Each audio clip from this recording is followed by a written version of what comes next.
Friday, February 14th, 2020. Roland Martin is off today. I'm your host, Amisha Cross. Here's what's coming up on Roland Martin Unfiltered. Trump is ignoring Attorney General Barr's request that he stop tweeting. In breaking news, Barr has hired an outside prosecutor to review the case against ex-Trump advisor Michael Flynn. The Nevada caucus is on Saturday, and no one knows if it's going to work or end up just like Iowa. Nearly 4 million Latino voters are opting out of the political process in Texas. We'll break it down with a panel. Plus, are you happily with your soulmate this Valentine's Day or still looking? We'll talk about that and how to strengthen the relationship you already have.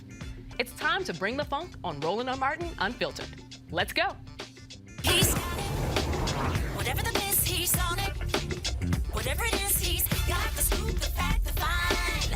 And when it breaks, he's right on time and it's rolling. Best believe he's knowing. Putting it down from sports to news to politics. With entertainment just for kicks, he's rolling. It's on go, roll, y'all. It's Roland Martin, rolling with Roland now. He's funky, he's fresh, he's real, the best, you know he's Roland Martin now.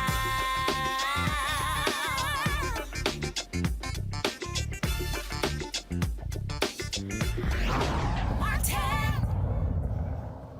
In true Trump fashion, President Donald Trump ignored his Attorney General's public request to stop tweeting about the Justice Department, saying he had the legal right to ask the agency to intervene in a criminal case, but so far has chosen not to.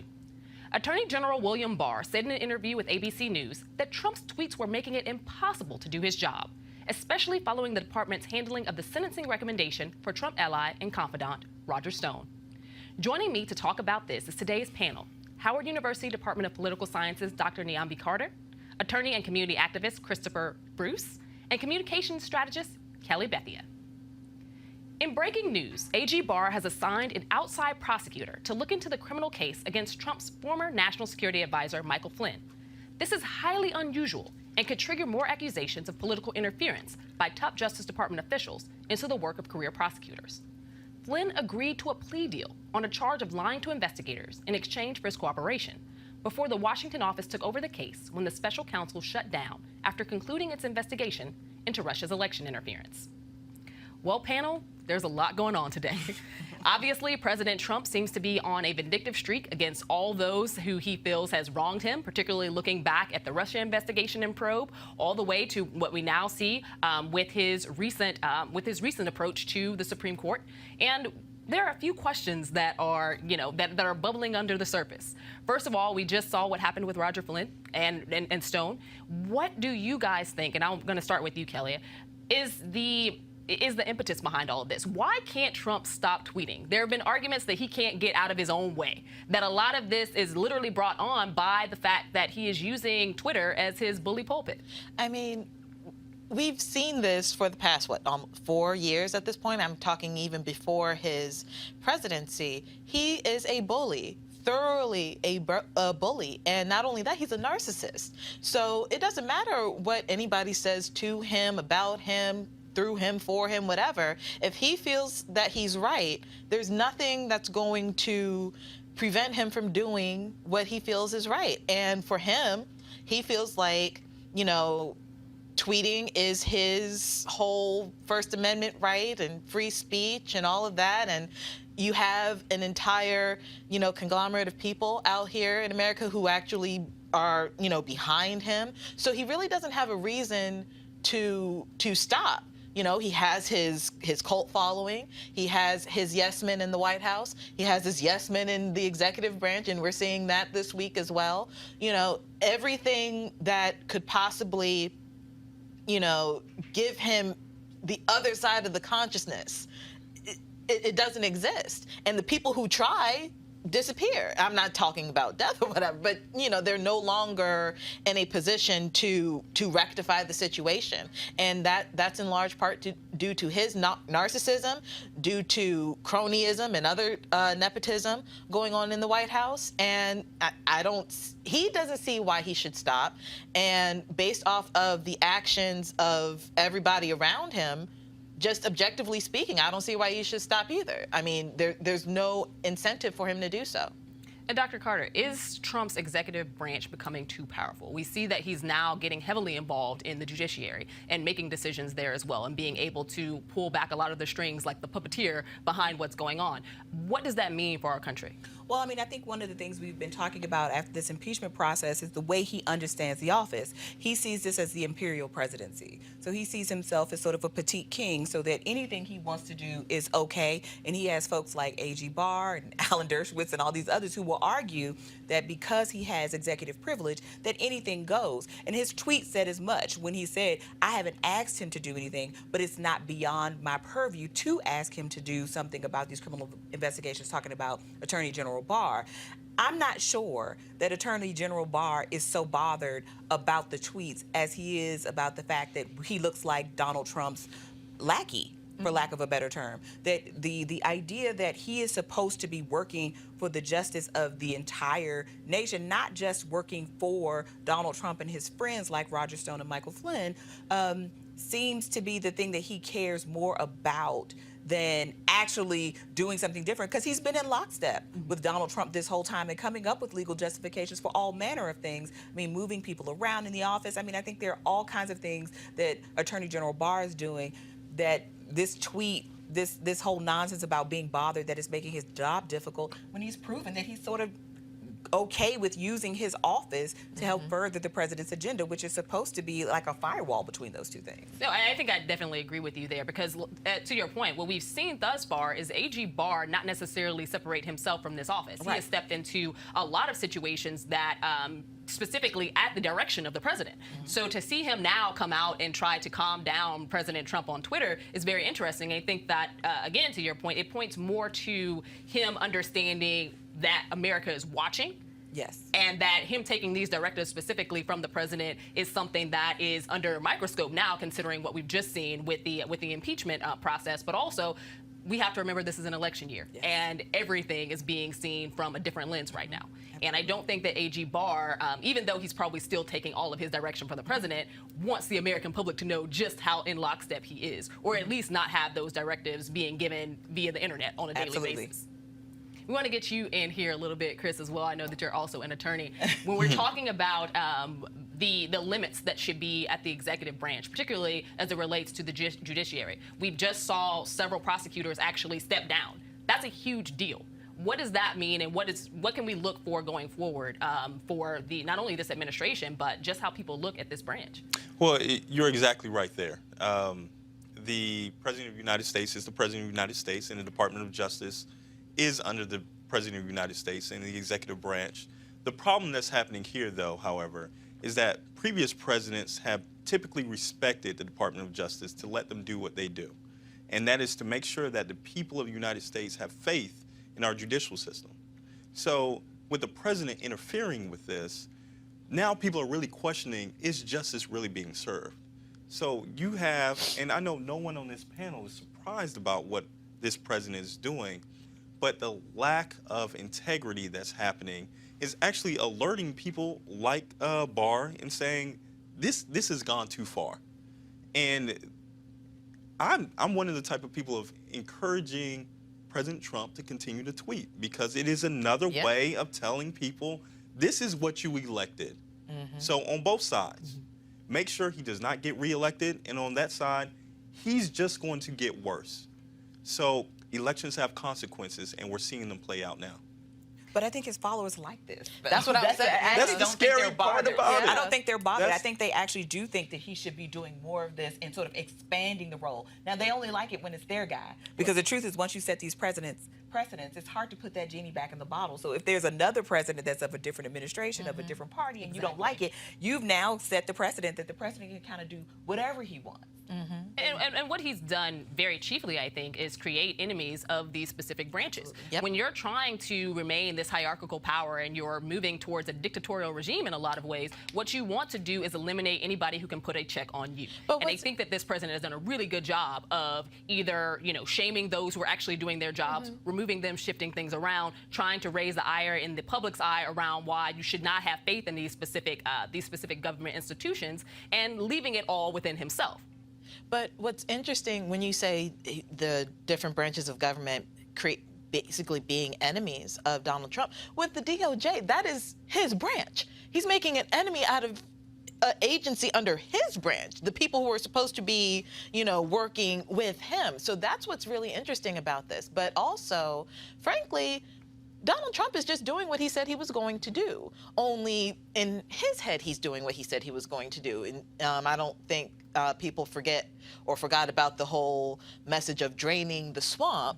That always stuck out to me in 2016, the whole notion of draining the swamp. But in reality, he created a swamp. But what you said, though, was really key. He views the Department of Justice as not working with him, but working for him. And that's not exactly, they're in the executive branch to help him administer the government. Exactly. They don't work for him. Exactly. They work for the United Because, States. when people take civics and, Well, I know, it's very That's poor. how it's supposed to that's how be. it's supposed to be, Right. but it's clear that he didn't. But I mean, he also totally misrepresents the Constitution. Absolutely. I mean, Congress comes first, then it's the president, then it's the judiciary, and I think that's on purpose.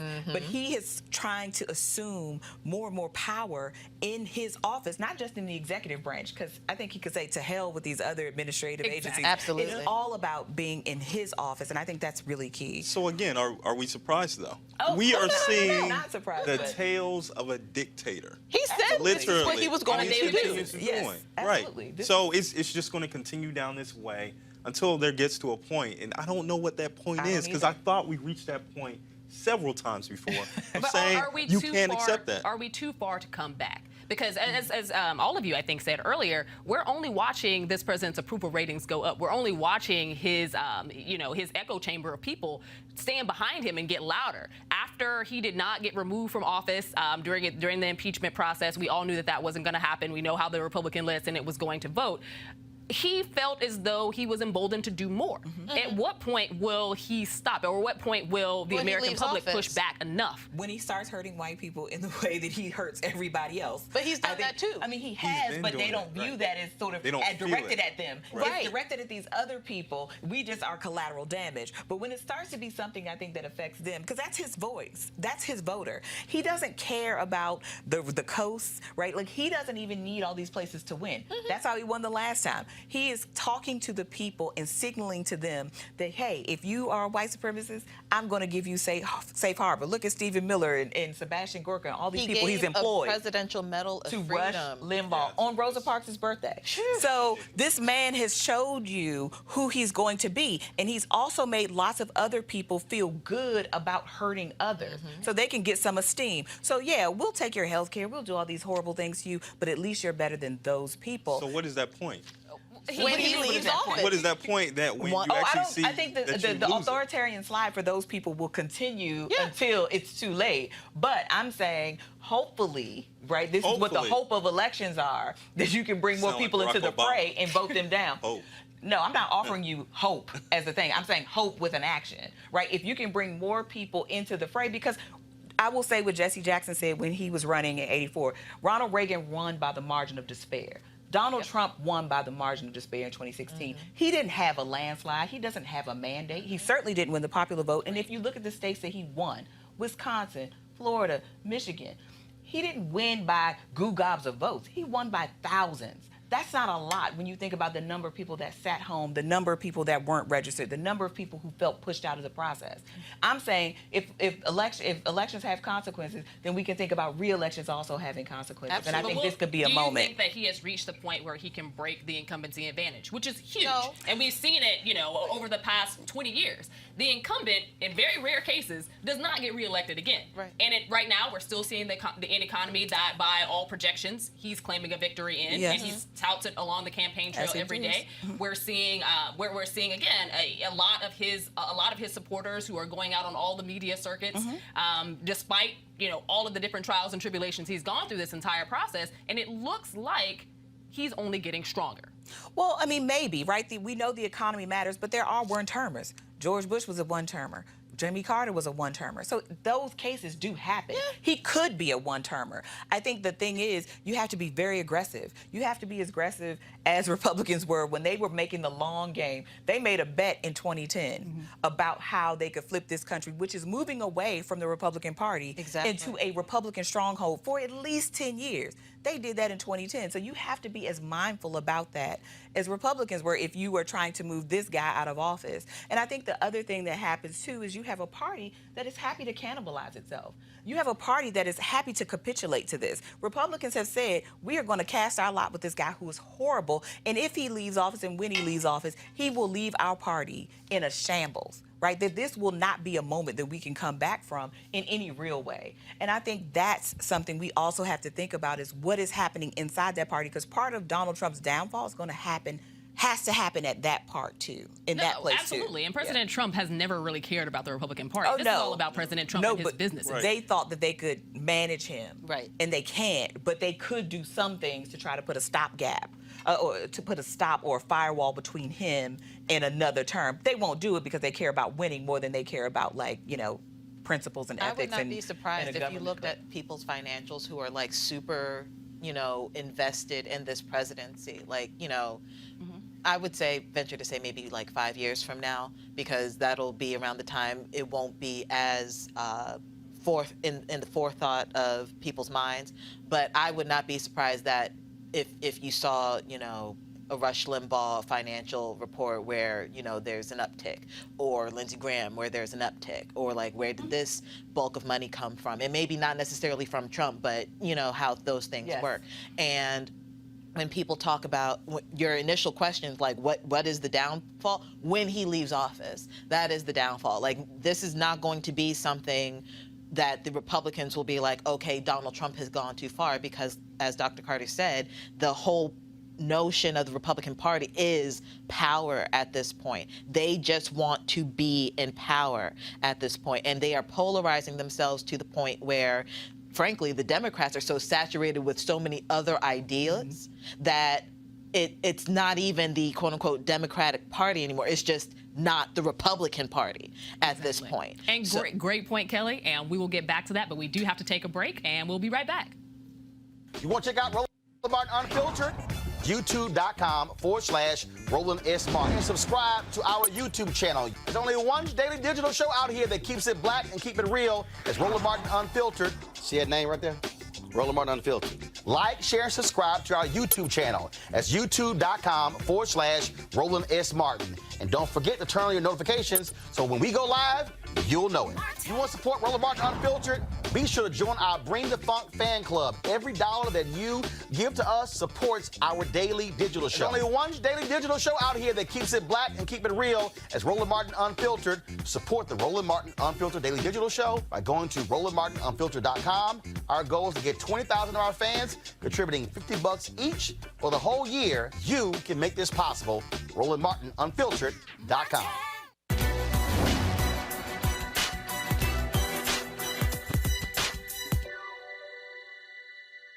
You have the ability. Now apply yourself. Educator Benjamin Mays.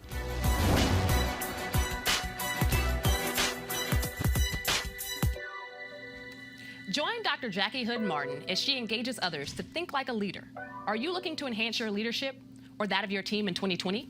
Join our newest online course and mastermind group, How Successful People Think. She will be your guide as you learn timeless leadership principles to apply to daily living.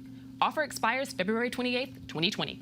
Register for or start the online course today at www.live2lead.com/Leesburg. The Nevada Caucus is being held on Saturday, and there are concerns that we might see the same kind of problems we saw in Iowa. After the fiasco in Iowa, Nevada got rid of the app designed by Shadow Inc., whose technology failed on election night and left Iowa Democratic officials unable to provide vote and delegate counts for days. That decision solved one problem, but it created a bigger one, since Nevada spent the better part of the year planning out an even more complex process than Iowa around the same app. It'll be interesting to see how this all turns out. Well, panel, we all saw what happened in Iowa. Nevada is next up, going through the same process, which is actually, for them, a little bit more cumbersome than Iowa was. What do you think are some of the tools that they may have at their disposal that Iowa didn't in terms of turning this thing around before it could turn into a disaster? And I'll start with you, Chris. Well, let me start with this. Iowa was a complete disaster, right? So it's kind of hard to do worse. But it looks like, but it's going to be interesting because, as you're pointing out, Nevada does have a more complicated process than Iowa. And they switched over to a different type of process right before this is about to happen. Much like we saw in Iowa. Right. So we're talking about the perfect storm of actually topping Iowa. I mean, Nevada's about to do it. So what this makes is, again, Democrats looking like they are unprepared and cannot handle the election. And we're talking about voter suppression. We're talking about incompetence when we're dealing with this. So I'm praying for Nevada right now. They have to pull off a seamless election. Otherwise, again, people are going to lose their faith in the process altogether.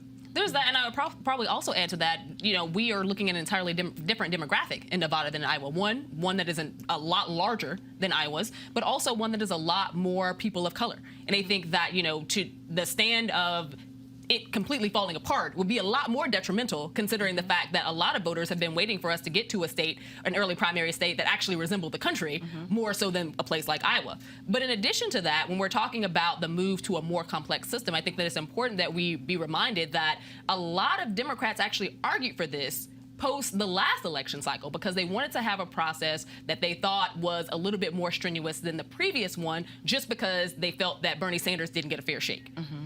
Now we're seeing what this new strenuous process actually looks like, and the fact that the whole thing could potentially fall apart because of it. Kelly, I want to get you in here on this. Again, I think that no matter what state you're in, you're looking at the results of Iowa.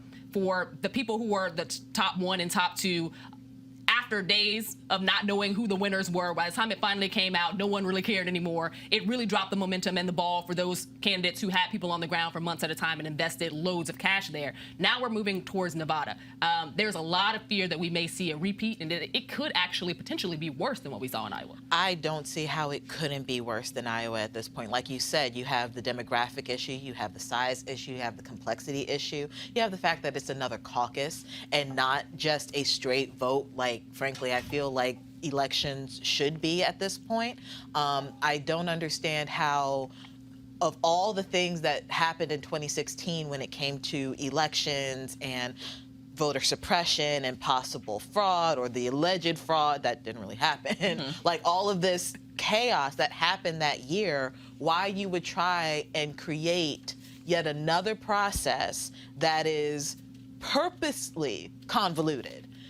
It doesn't make any, that just doesn't make any sense to me. So it's, in my head, I'm actually just looking forward to Super Tuesday and just hoping that, the caucusing thing just kind of is like nightmare over, real election right now, and see what happens from there, because I just don't see the only thing that I see happening in Nevada that I would be paying more attention to is who's going to drop out.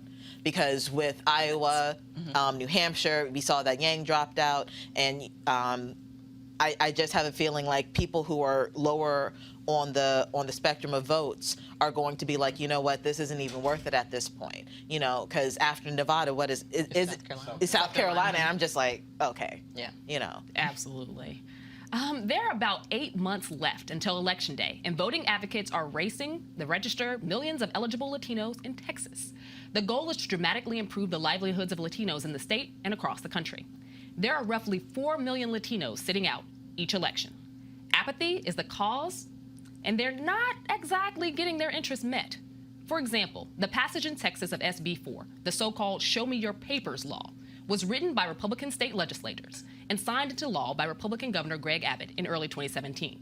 It's surprising how many Latinos in Texas didn't know about the law, but also have no idea that authorities now have the right to check their immigration status simply for being Mexican American. I'm going to start with you, Doctor. Okay. We're seeing more and more anti-immigrant laws and laws that actually punish legal immigrants of Latin American and Mexican descent across this country. Why is it in a place like Texas that has one of the largest Latino populations, do you think we aren't necessarily seeing them show up to the polls in the numbers that they actually represent? I mean, I think it's probably complicated. I think apathy is part, but you also are in a place like Texas where you have a lot of native-born Latinos, so they might not be thinking of themselves as one of those people who might be caught up. And as we all know, the provocation could be just something like being pulled over or something small like, you know, a busted taillight, like nothing criminal, but could lead to all these negative outcomes. And I think for most of us, particularly those who are native-born, we don't think about the fact that we will move around the world with nothing to prove our citizenship on a day-to-day basis. Your license isn't enough, right? In some cases, your other kinds of IDs you might have are not enough to prove your citizenship. So you could be in this morass as a citizen and not know. And so I think for lots of Latino folks in Texas and in other places, it's just not top of the head. But then you have a place like Texas where people have purposely left Latinos out of the equation because it doesn't serve their political interests. And I think one of the things we saw in Iowa, like the Bernie Sanders campaign, they ran the table with Latino voters in Iowa. That's how he won. And the same thing in Nevada. You have 200 and some odd thousand Latinos who are not registered to vote, yet you have 400 and I think about 15,000 Latinos who are actually eligible to vote. So chronic non-voting and chronic lack of registration is there. But what Sanders, at least if Democrats are paying attention or folks care, is what micro-targeting can do. If you reach out to these communities, if you do language ads in multiple newspapers, not just the big daily paper, but what are the local community reading? What are the free papers that people might be reading? What are the radio stations they're listening to? And get those people out and actually show them how to do it. They will not only register, they will show up. And they've seen it happen in Nevada, they're seeing it happen in Iowa, and there's no reason why it can't happen in Texas. So apathy is there, but now we have to work on that mobilization piece and make people understand what's at stake. And part of their freedom is just one part of this, right? It's also making them understand what the long-term consequences of this is, because this can have effects on whole communities. Turning people into voters changes whole communities. Absolutely, and all really good points. And Chris, I kind of want to get you in here because I know that you've carried on a lot of this work with the ACLU, particularly fighting on behalf of those communities that have been disenfranchised, but also alerting them to a lot of these bills that are detrimental to their community. How do you feel the mobilization efforts have gone? And I know that you did this work in Georgia, but I think that there are some things that can be extrapolated on the whole. You know, from Georgia to the entire southeast, southern corridor altogether, there's really no difference of a change. You have to have people in that community advocating for that community. When you actually see somebody, you look at somebody of saying, hey, you can be empowered too, and this is how this needs to happen. That's the way that you get people interested and you bring them into the political process. Some campaigns just don't do that. Some campaigns will send out any and everybody to say, you need to vote because your life depends on it. That second part's true, but do you know what really, the type of interest that I have? Are you really asking me what I want to see in a candidate? So you can say it all you want. You can pass out one-pagers or anything else, but if you don't know exactly where, like you're saying, micro-targeting is specifically a great point, but I need to feel, this isn't just Latinos, African Americans, all minority groups. I need to feel that your campaign is really respecting me as a person and not as just another voting number altogether. Mobilization needs to happen in all states, especially in Texas, and then you can actually have a change or a difference, because these laws are going to continue. Until you start voting out people, they're just going to get worse and worse, and you can defeat them down at the legislature, or you can defeat them in the voting block on local elections. And Kelly, from my conversations with a lot of different Latino organizations around this and a few other issues, one of the major issues that has risen as a complaint when it comes to mobilization and getting people to the polls is that the things that matter to different types of Latinos vary greatly. So unlike the African American population, which a large portion can describe their lineage back to slavery in this country, when it comes to the Latino American population, you have people from various countries who some escaped some pretty heinous things. Others have been in this country for a very long time who don't necessarily see themselves as supportive of sanctuary cities or anything else because they feel like they don't necessarily they didn't walk that same path. Right. So when a lot of the campaigns are speaking towards that type of messaging, specific towards some of the newer Latino population, those who've been here for a while don't necessarily feel the same. But also there is a huge distance between when it comes to how certain Latino groups view other Latino groups. And we've seen that arise as well in terms of mobilizing and getting them together on any particular issue. How do you think that factors into making sure that they actually get out to vote? I think that also happens in the Black community as well. I mean, you have the older generation of Black people who don't understand the newer generation of Black people and why we want to mobilize a little bit more, and we see each other more so as individuals and want to be respected as such. And then Black people are like, well, if they're Black, we need to vote because they are the Black candidate. I can't speak for the Latino community as a whole, but what I have noticed is that a lot of people of color outside of the Black community have siloed themselves away from voting issues, mainly because this issue kind of feeds into each other. So you have people of color who will silo themselves out of the voting process because they feel like they're ignored. Meanwhile, you have legislature such as what we just saw in Texas basically take advantage of the fact that this conglomerate feel like they're ignored. So they take advantage of that by making legislation that they know aren't going to reach this demographic, because again, it's like, I'm being ignored, so I'm going to ignore this. I'm going to take advantage of the fact that you're ignoring this and actually do something about it. And it just kind of feeds into each other that way. So what I'm seeing here is, like what Dr. Carter said, this micro targeting really does need to happen. But that comes with research, that comes with teams who really care, that comes with, real diversity and inclusion strategy to make sure that everybody feels accounted for, everybody feels wanted in this country, and not just this stereotypical conglomerate that is, again, going to feed into this cycle of being ignored. I was going to say really quickly, but micro-targeting does cost money. And I think Absolutely. This is the thing. There are very few people who are willing to invest the kinds of resources those things take, because we know they work, but they're also very intense. And they take people, they take money, they take lots of effort, and you have to be willing to do it. But it can happen, and it does happen. But have we seen that it yield real fruit? And for this particular population, because we've seen campaigns micro-target at the state level, we've seen them sort of do it on the federal level with mixed results. Look at Andrew Gillum's campaign for governor in Florida.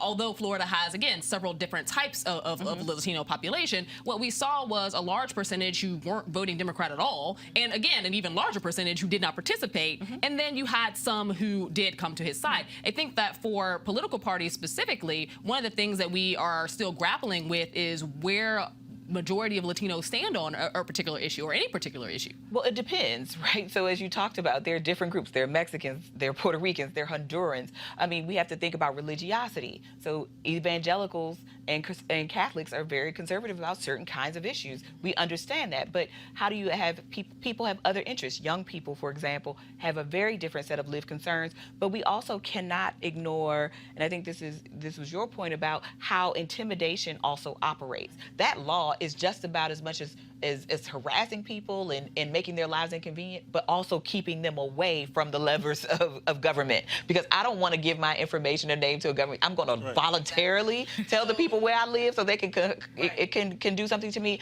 So I think there is sort of these institutional things. And no, nobody has a lock necessarily on this one community, but I will say we have seen in places like Nevada, the Latino community did make a difference when Harry Reid was running for re-election. He won very narrowly, and he won because Latino people showed up. So they will show up, but you have to give them a reason to. Right. And it's not just going to be Spanish language ads, and it's not going to be just trying to eat tamales and show up for Independence Day celebrations. You actually have to give people a legitimate reason to show out.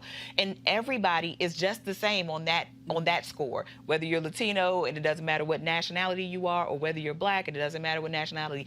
Give people a reason to show up, and it can't just be because you don't like the other guy. Right. It has to be something real. A good example of what you're talking about, Dr. Carter, even though it's not necessarily election related, this Census 2020 campaign has done the people who are behind that campaign have done a remarkable job in terms of micro-targeting and making sure that the ads, the language, the communication strategy really thought about the diversity of this country. They are so granular when the most granular that I've seen out of a government campaign strategy for 2020 census. So while it's not, 2020 election related, But it's going to have consequences after 2020, it right, is. for the redistricting It really, process. really is. So it But- matters a lot. And when you talked about money, they spent a pretty penny. So I definitely empathize with the concern of cost, but that's not to say that it's not worth it. Absolutely, it's worth it. It's a higher cost when it comes to, if we leave these people out of the process, Exactly. resources for communities, education systems, Exactly. transportation, infrastructure. If we don't have these people registered, not only just for the census, but to vote, if their voices are not being heard, then the community can only be apathetic for so long until they start revolutionizing, of saying, we're tired of this, of being oppressed in a certain form or fashion. And then you have other things of us versus the other. So are we welcoming them into this American system altogether? So it's going to be interesting to see how one thing, the census turns out, but other elections turn out as well. Do you think Trump's rhetoric is going to push people to the polls? And I say that with a little bit of caution, because in 2016 he ran on the exact same things. Do you think that now, since he's codified a lot of this in law, and since he has worked to dismantle and make the country make America great again, has been a mantra that has in many ways served to disadvantage and disenfranchise Black and brown people. Do you think that that is going to give a focus point for Latinos to come to the poll in 2020 versus their numbers in 2016? See, that's the real question. So you said originally, is this going to push people to the polls? Yes, his supporters to the polls. Right. Now, are Latinos going to come out to the polls? I'm not Latino, so I'm not going to speak on their community, but I know I'm going to the poll because I can't take another 4 years of Donald Trump. Now, who else believes in that? I don't know, because in 2016, everyone was saying, there is no way this guy is going to get elected. And that's exactly what happened. They underestimated. Right. And so we need to figure out, are people still believing that this guy is not going to get reelected, and the type of damage that he's done to our country. But I think also people underestimated white supremacy and people's sort of racist appeals. Like, those sort of racist appeals work, and they've worked to great effect for decades. But I think we forgot about it in those sort of, the afterglow of the Obama years and all of those Everybody's things. like, we have a Black president. But I think Racism is exactly. over. But then you also had people saying irresponsible things like, we can afford to lose an election. It's not a big deal. This is going to usher in a partisan revolution. This is what we need to shake up the system and wake people up. Give Jill Stein money. Now we have 3 years, and I don't know where that money or Jill Stein is today. But now, in hindsight, people understand what the stakes are. And one of the things we do know is that anger can be a very powerful motivator. It certainly works for white voters, and I have no doubt that for some segments of our communities, not just Black communities, Latino communities, Asian communities, others, marginalized people, that anger can do some of that work as well for those communities, because we see what has happened in 3 years. Everything that he campaigned on, he has done or is trying to do.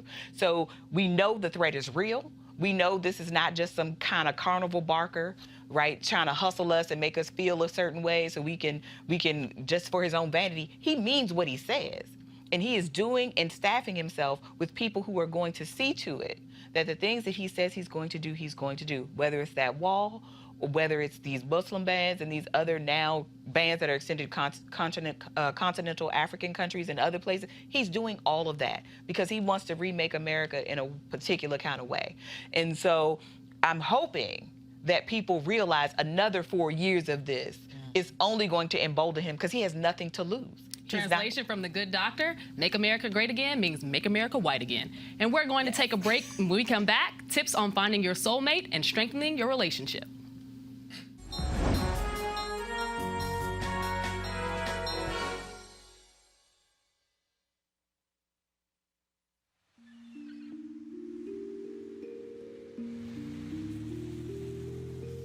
I'm here in Milwaukee on my way to meet Angela Lang from Black Leaders Organizing for Communities. BLOC is a dynamic grassroots organization that is all about building long-term political power with a new vision for civic engagement. Let's see how they do it. Block launched in November of 2017 with the idea that we were going to not wait for a candidate. We're not going to wait for a party. We're going to educate our folks ourselves. We're going to empower people. We're going to do year-round civic engagement. We're going to make sure people understand the power that they have within themselves to make a difference in this political system that often excludes us. And you're actually using, and I think you call them ambassadors. Yes. Who go around and knock on doors and listen, not only talk, but listen to the folks that open up that door and want to talk about the issues that confront them. We knew that we wanted to do things differently. So ambassador is kind of just a canvasser with a twist. People see our really aggressive ground game. They see that our ambassadors are deeply trained. They're not just, being transactional. Can you vote for this candidate, yes or no? It's deeper conversations. It's more meaningful conversations. We were able to do over 227,000 door attempts just in 2018 alone. That's the importance of having, number one, a year-round program where you don't leave, where you don't pack up and leave and then wait until the next election, where you have a presence in the community at all times.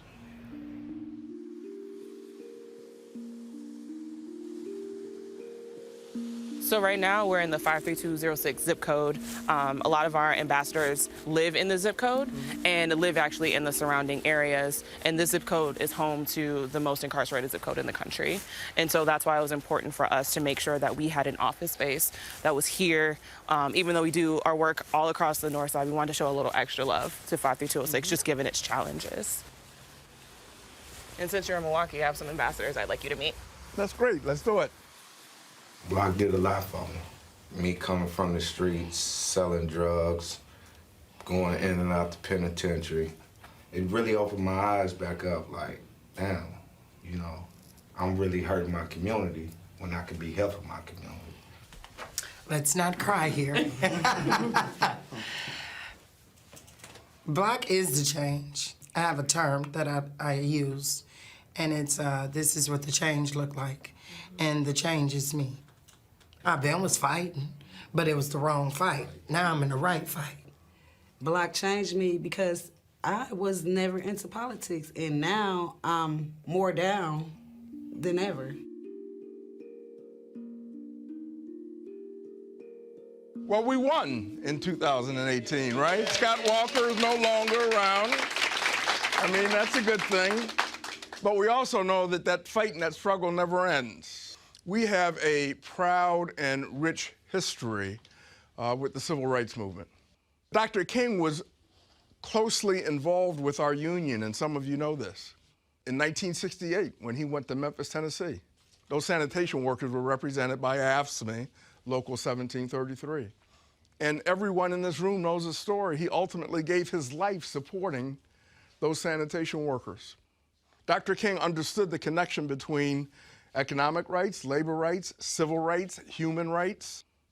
You're doing the work that Dr. King believed in every single day that he gave his life for. You're reconnecting with your communities. You're knocking on doors. You're not only talking with folks and sharing information with them, but you are listening to what they have to say. Nobody can do that better than you because you're from here. We're building a movement block by block in Milwaukee and across the country. People understand and know what you are doing. How many politicians have come in wanting to talk to you? Okay, a lot. If they're talking to you and they're making those promises and commitments, then you've got to hold them accountable. And if not, then you kick their ass. I mean, simple as that. Excuse my friend. Excuse my friend. I mean, you've got to hold them accountable. With that, I don't want to keep you any longer. You're supposed to be knocking on doors this afternoon, right? But I just want to say thank you on behalf of the 1.4 million members of AFSCME, and let's get the job done, okay? Let's get the job done. Thank you very much. Thank you.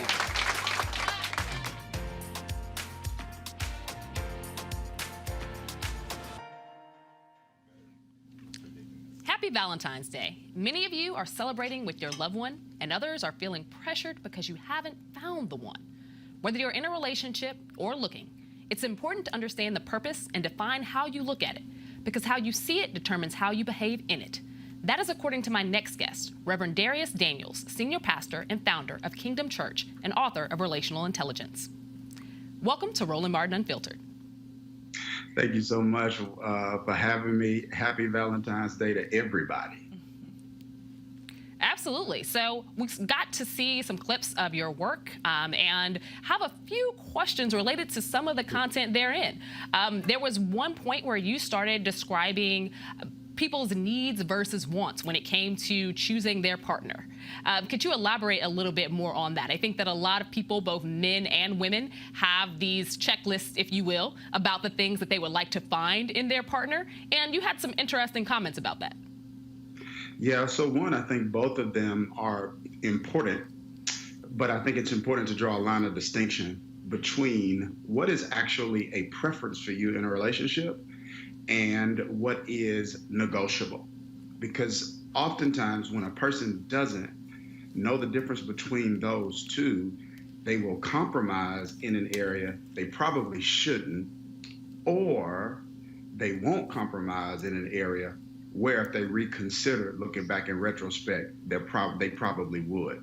So I think the heart of what I'm trying to get at is we should all know in a relationship what are our needs versus what are our preferences. Then that way, if we have to do some negotiation, and I'm not saying you always have to, sometimes people get blessed or lucky or fortunate and they get absolutely everything they want and need.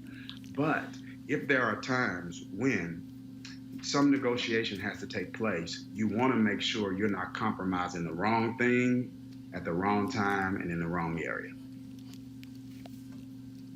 Absolutely. One of the things that also I think that we would be remiss if we didn't discuss it here, there are a lot of relationship do's and don'ts and Q&As that go around the Black church all the time. However, we notice that there are a lot of single women in the Black church.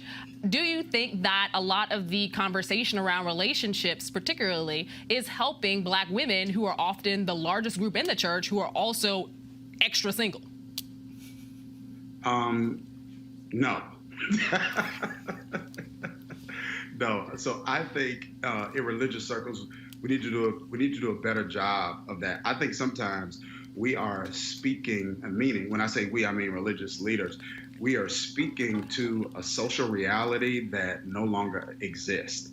And we are not taking into consideration, not just, and I know it's a different kind of conversation, and I don't necessarily use this word a lot, but the issue isn't just always the shortage of African-American men, but when you look at the trajectory of African-American women in almost every category, they're outpacing almost every demographic, period, when it comes to starting small businesses, when it comes to education, and things of that particular nature. So the challenge is sometimes not just always finding somebody, it's also finding someone suitable for who they are and for where they're going. And I think we need to do a better job of that, because it is a reality that so many people are facing sitting in our pews or chairs every weekend.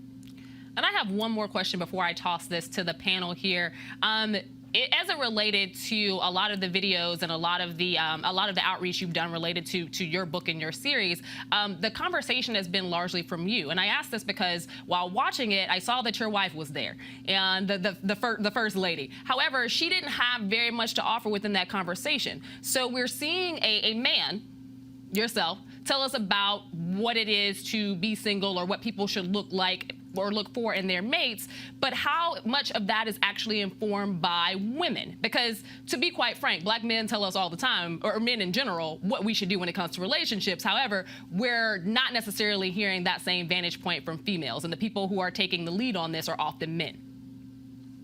Yeah, well, a few things. One, I feel like the content specifically for the book, I wouldn't say it's content that comes exclusively from my perspective.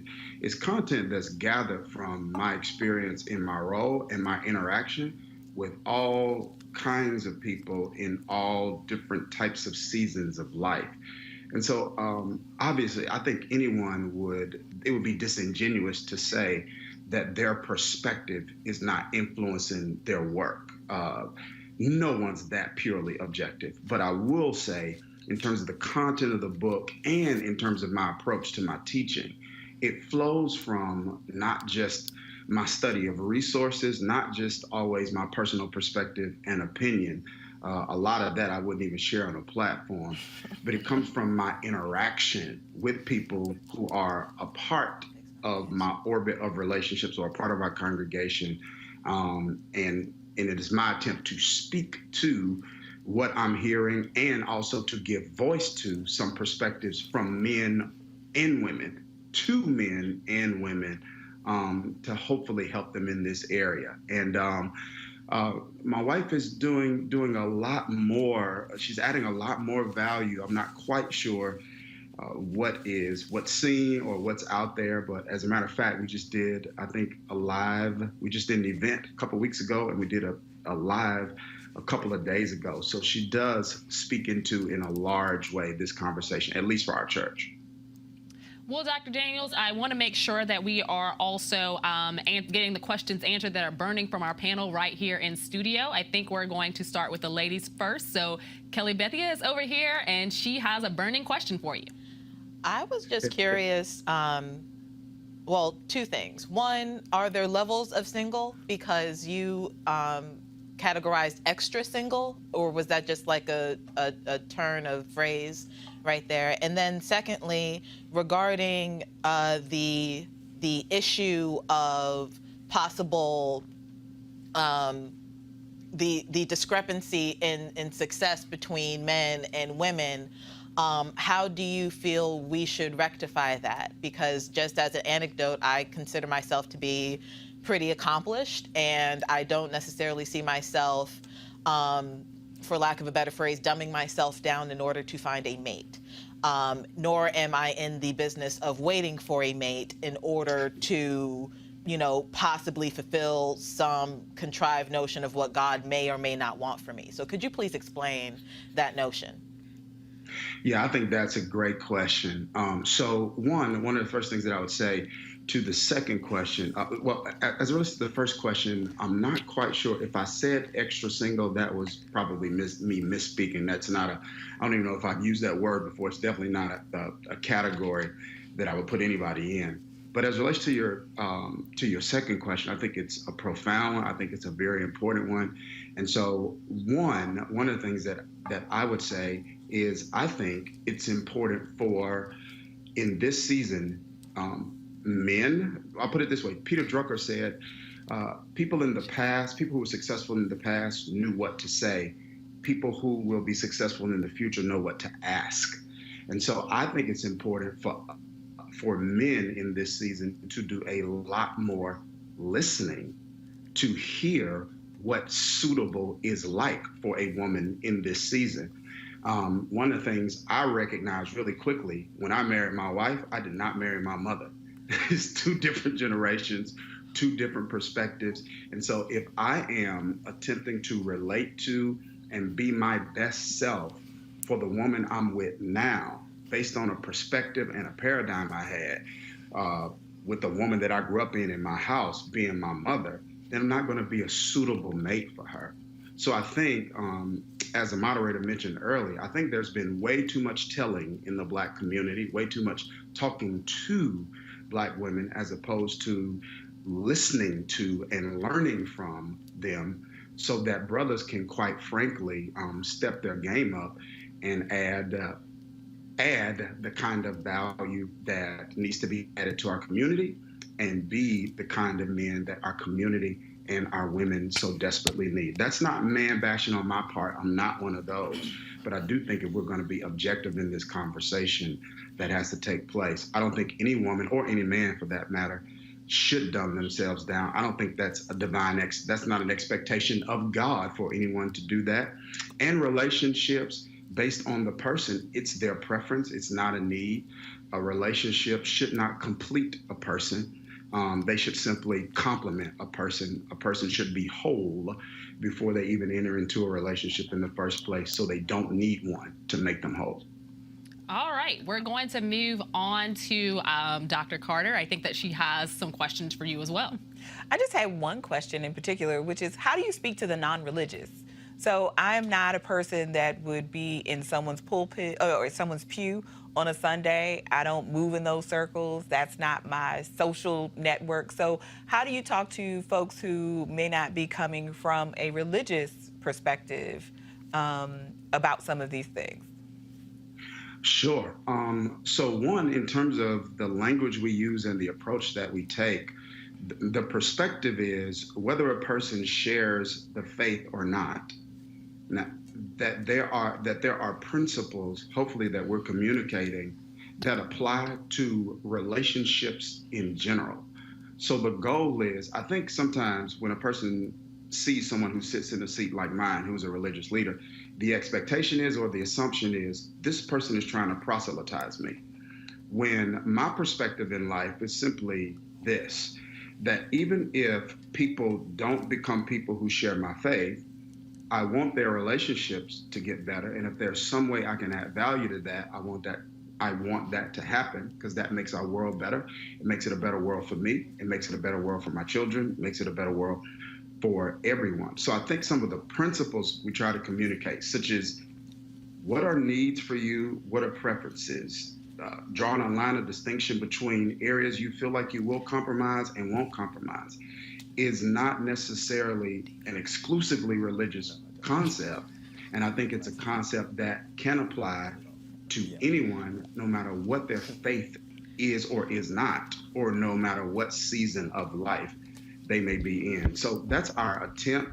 I'm sure we could probably do a better job at that. I want to be as helpful as I can to everyone, but we are intentional about the language that we use and the approach that we take, taking into consideration there are people who don't share our faith.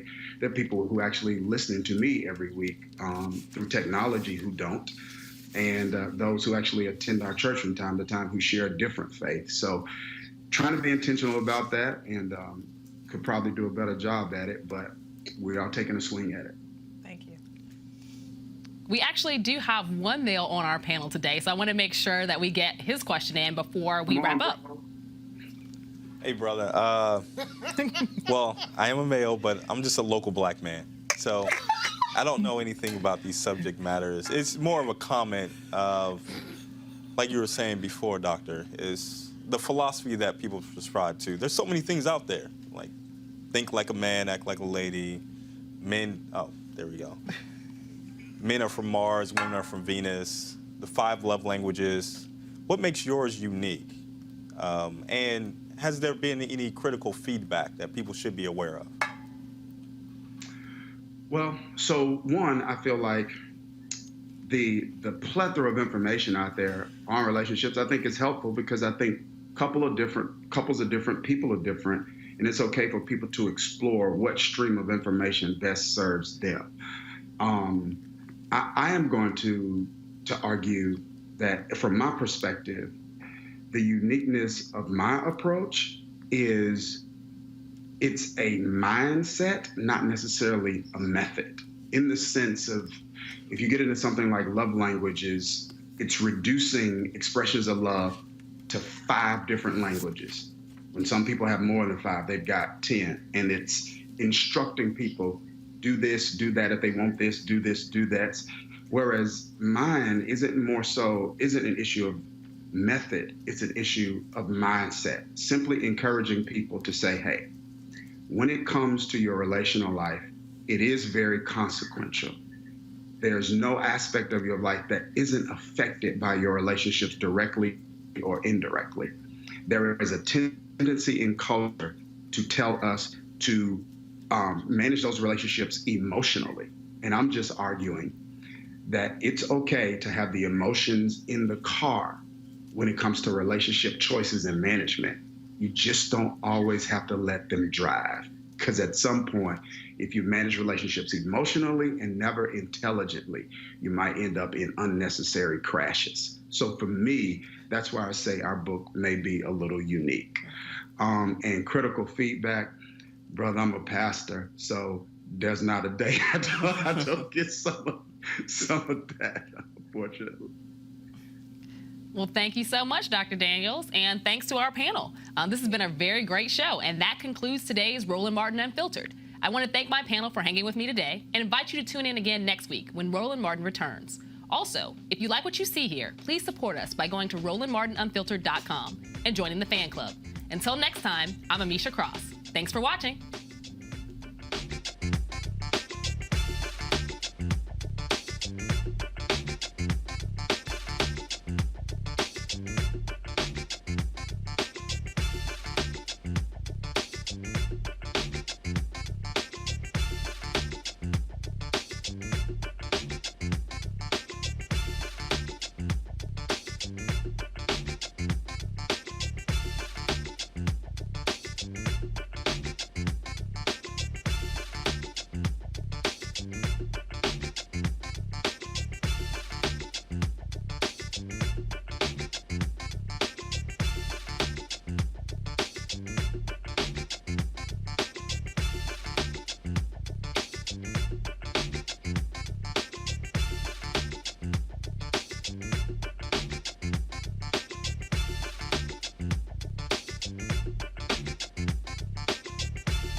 You want to check out Roland Martin Unfiltered?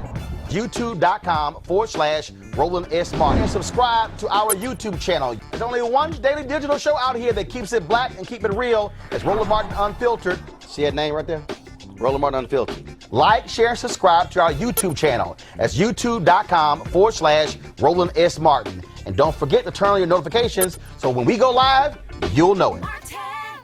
Hey everybody, this is your man Fred Hammond, and you're watching Roland Martin, my man, Unfiltered. Hi, this is Essence Atkins, and you're watching Roland Martin Unfiltered.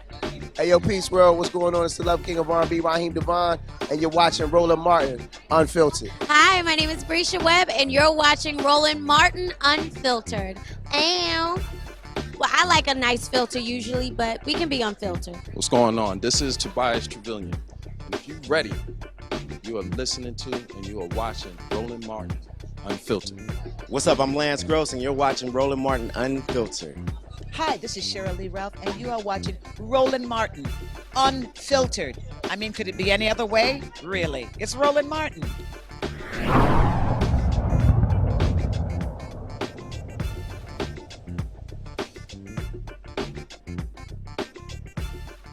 You want to support Roland Martin Unfiltered? Be sure to join our Bring the Funk fan club. Every dollar that you give to us supports our daily digital show. There's only one daily digital show out here that keeps it black and keep it real as Roland Martin Unfiltered. Support the Roland Martin Unfiltered daily digital show by going to RolandMartinUnfiltered.com. Our goal is to get 20,000 of our fans contributing $50 each for the whole year. You can make this possible. RolandMartinUnfiltered.com.